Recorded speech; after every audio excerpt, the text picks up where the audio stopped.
Harihi Om Sahana Vavatu Sahanao Bhunaktu Sahaviryan Karavavahai Tejasvinavadhitamastu ma vidvishavahai.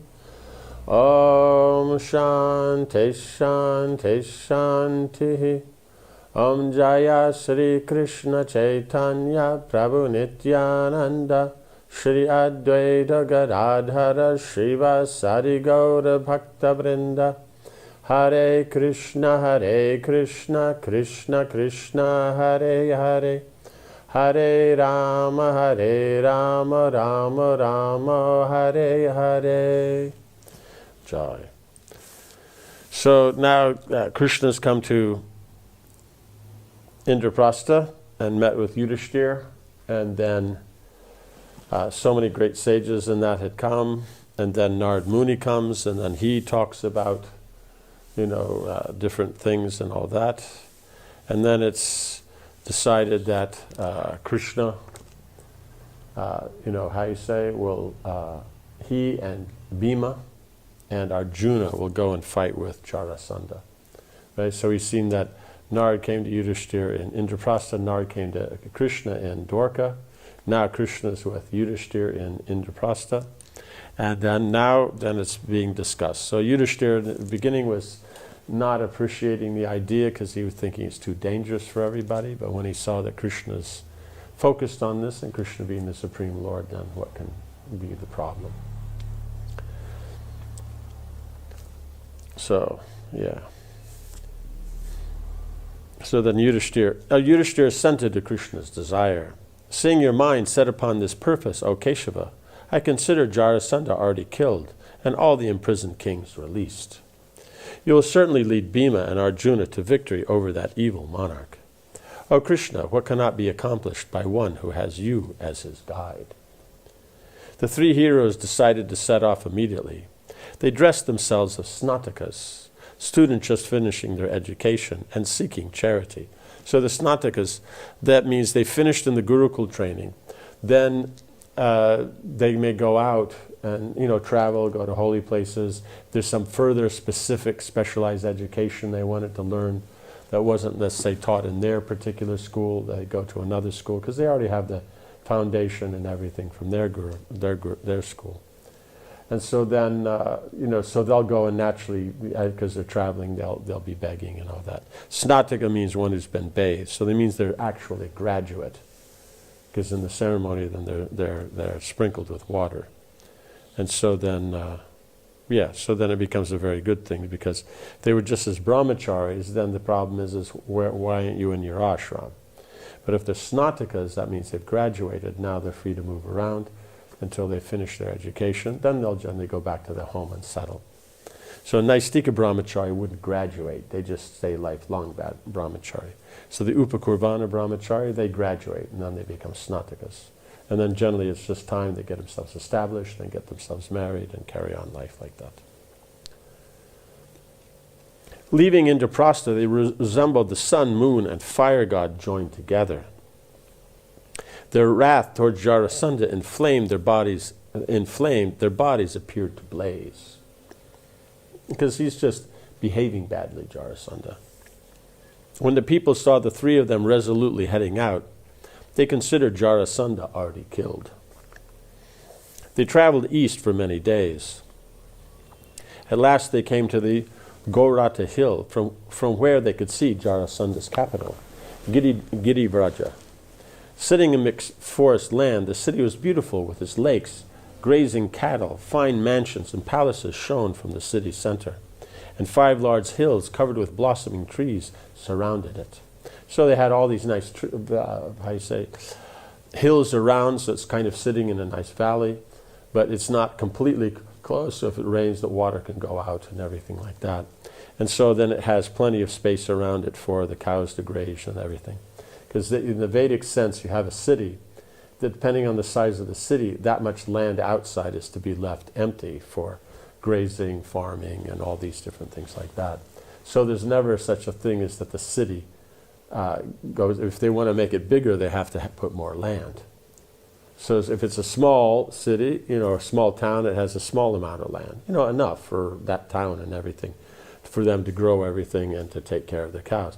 Now, if the city wants to grow, they have to have the resultant bigger place. So at some point, unless they're out in the middle of nowhere, then they can grow however big they want. But it just means no two cities will ever touch, because if they do are close, they'll expand to the point where their land meets, and then they can't expand anymore. So then if you want, then you have to create another city. So this modern thing where cities just merge and you end up with, the mega city one. You don't, that's not the system.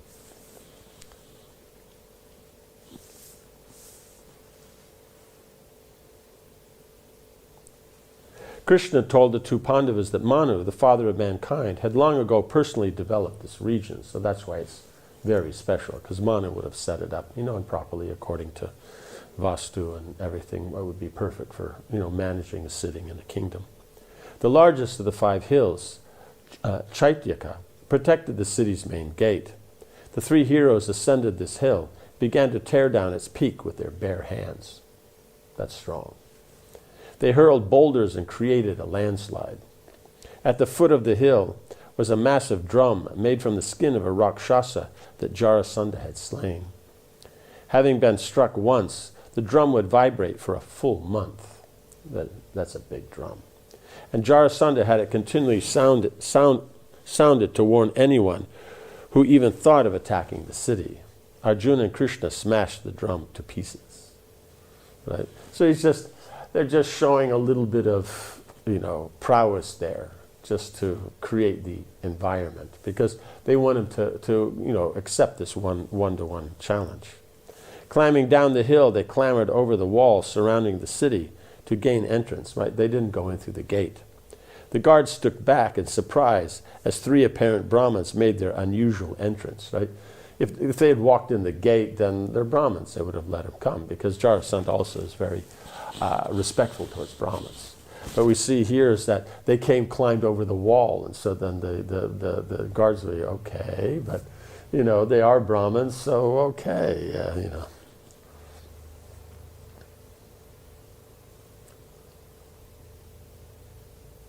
Bhima led them along the streets towards the king's palace, right? Because they've never been there, but one is by just the kings all know each other's place and everything. That's just part of history. History means you're starting from the past and coming up to the present. So then, in this way, the kings, they would know all the other kings, what their cities were like, what the layout is, everything like that. It's just part of knowing, everything. So the geography of everything, and that would be there. Besides that, then if you build according to Vastu Shastra, then there's a standard way of everything working. So according to the directions, east, west, north, south, where everything in the city will be, because it's then in the appropriate place. So it gets the best, gives the best influence. So in that way also, he could just take them just by Vastu Shastra straight there.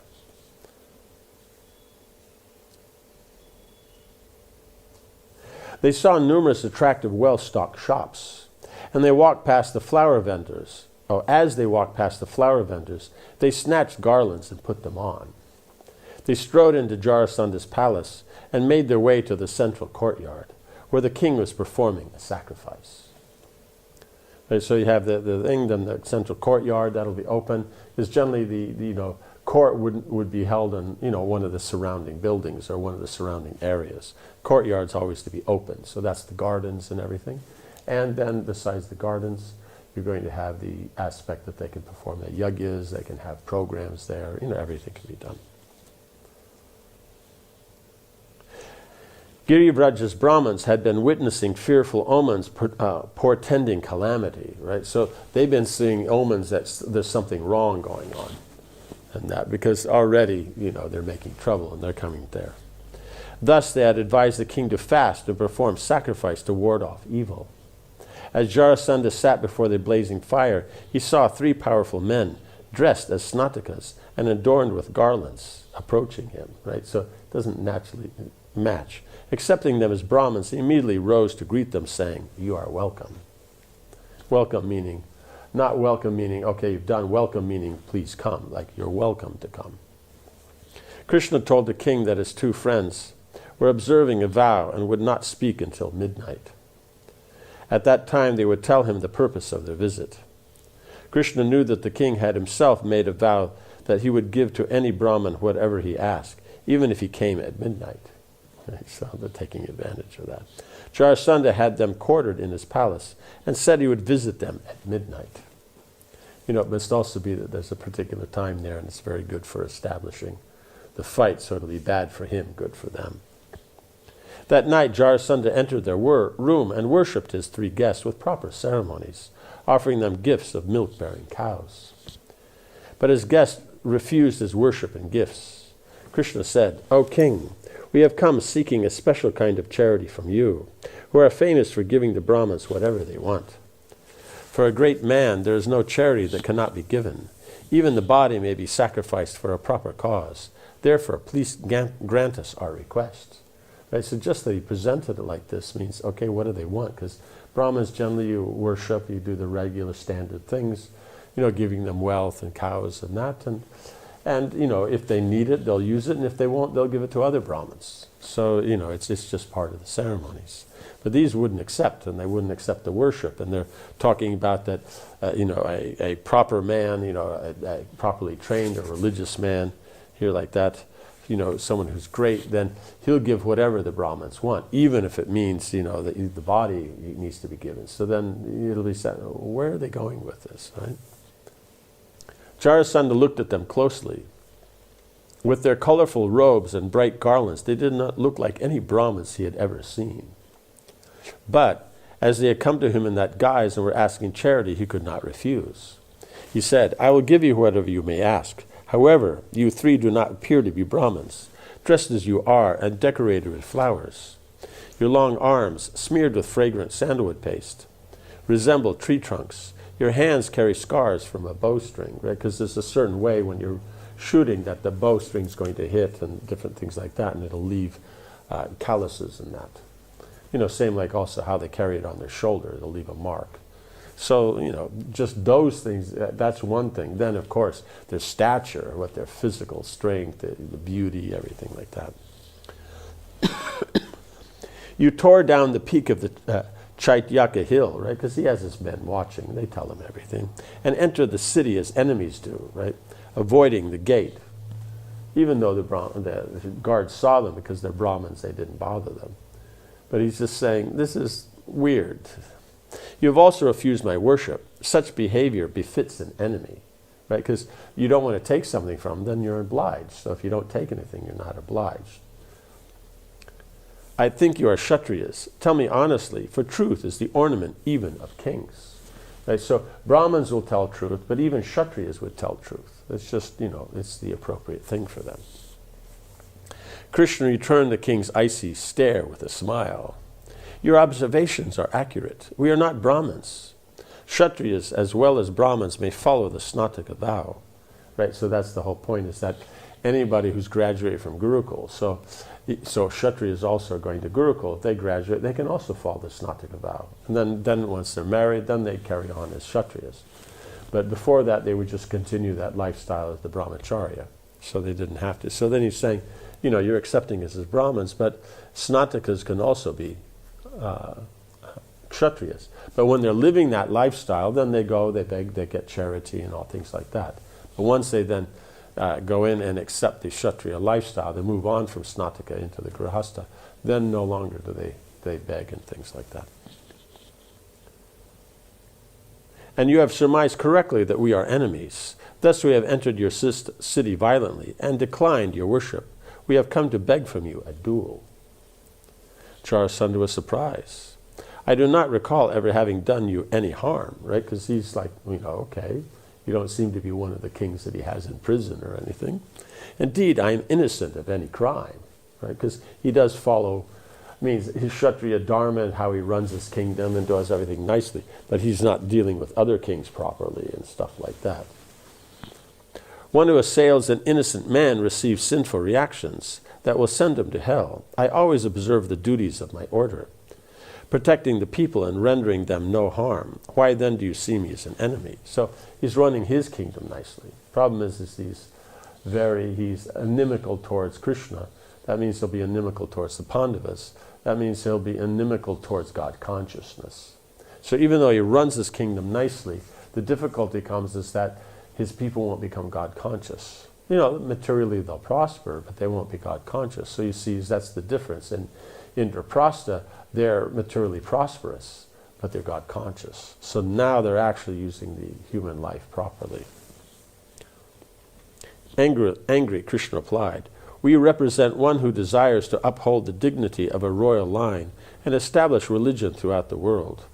How do you consider yourself religious when you have imprisoned so many kings?" Because that's not how you're supposed to deal with kings. "You even intend to offer them as human sacrifices to Rudra. That's really not appropriate. To treat these kings as if they were beasts. Who could do such a thing except someone as sinful as yourself?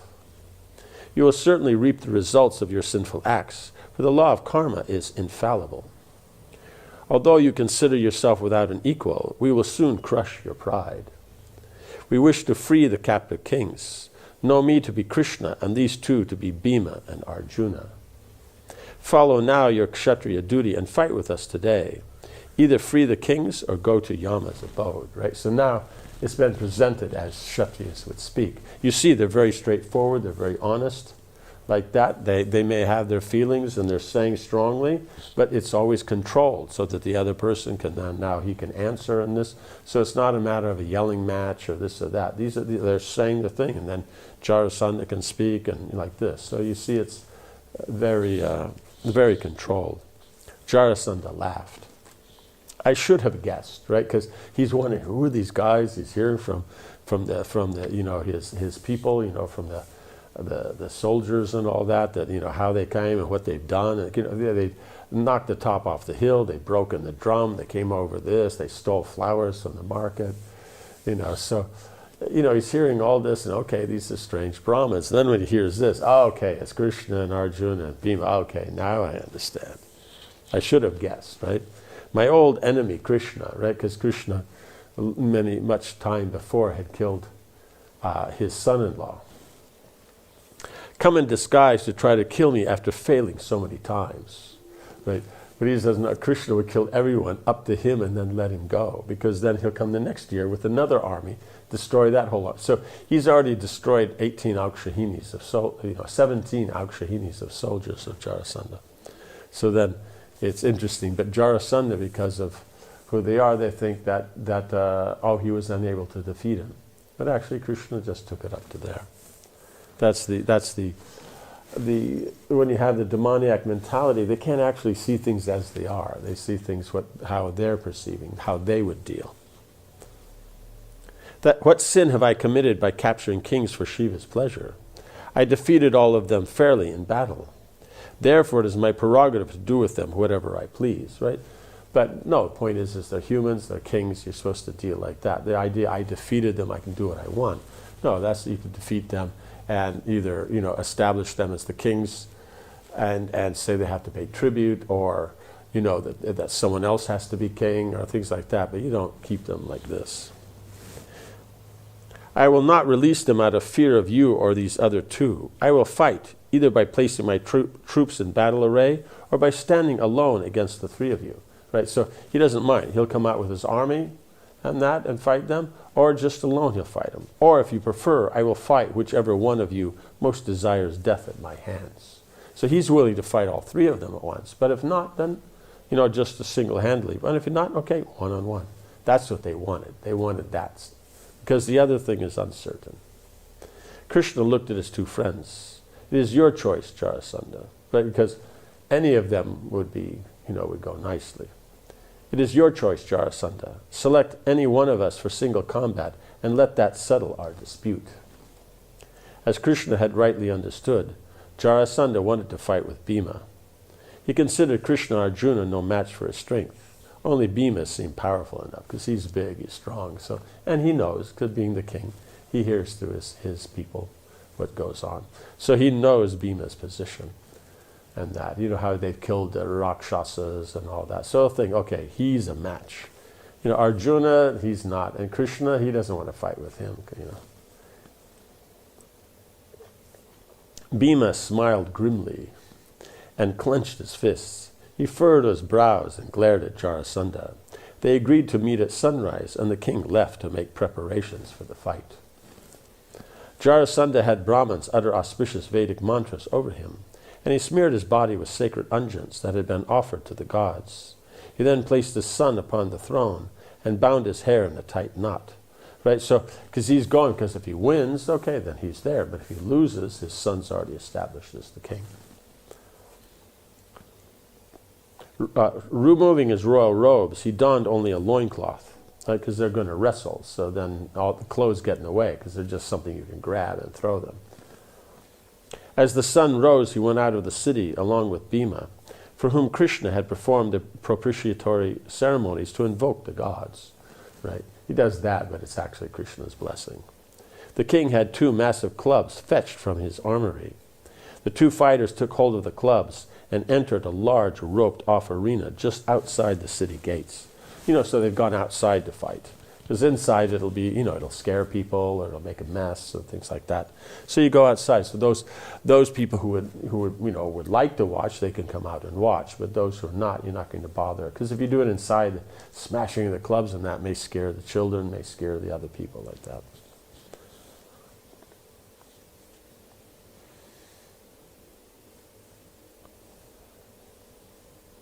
They appeared like 2 mighty lions staring at each other in fury. At a signal given by a Brahmana, they rushed at each other, shaking the earth with their steps, right? Because they're 10,000 elephants and they're angry, and so they're really putting the effort. The 2 powerful heroes roared as they came together. They each swung huge blows, creating fearful sounds and a shower of sparks as their maces met. Right? Because they'll be iron. These are huge. They have to be so strong to pick them up. Wheeling and dodging, they resembled 2 dancers on a stage.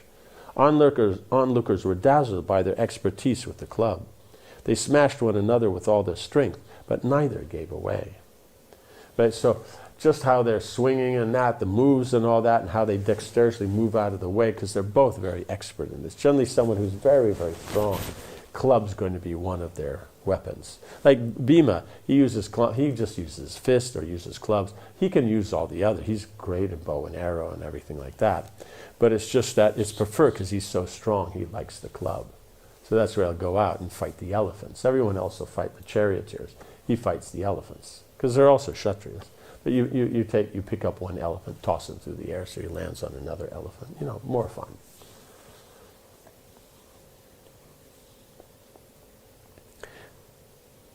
Each was as powerful as 10,000 elephants, and they merely laughed as the mace struck them, right? So the mace itself is not that strong, as strong as them. Soon both clubs were shattered, and they threw them aside, continuing to fight with their bare hands, because the clubs weren't strong enough.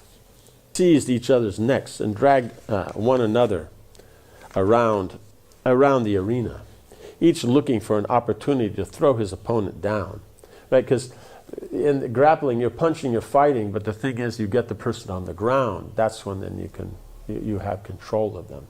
So in the Vedic idea, wrestling meant it was kicking, punching, and grappling. But grappling will be, I think, because you throw them to the ground, and that, sit on them or, like this, put them in holds, then, they're incapacitated. So they would use all 3 of these aspects. Bhima grabbed his enemy and tried to crush him with his arms. Jarasandha broke free and swung out his leg, trying to unbalance Bhima. Sometimes they raised their arms, sometimes they dropped them, and sometimes they held them close.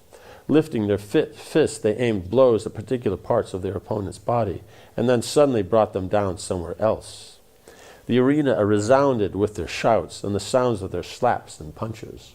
Right? So the punching, they're slapping, so open hand, closed hand, all these various techniques are there. Both were expert wrestlers, and again they exhibited many wonderful movements. They clasped each other's arms and waists and pressed with great force. Roaring like clouds, they fought relentlessly like a pair of maddened elephants. By now a large crowd had formed around the arena.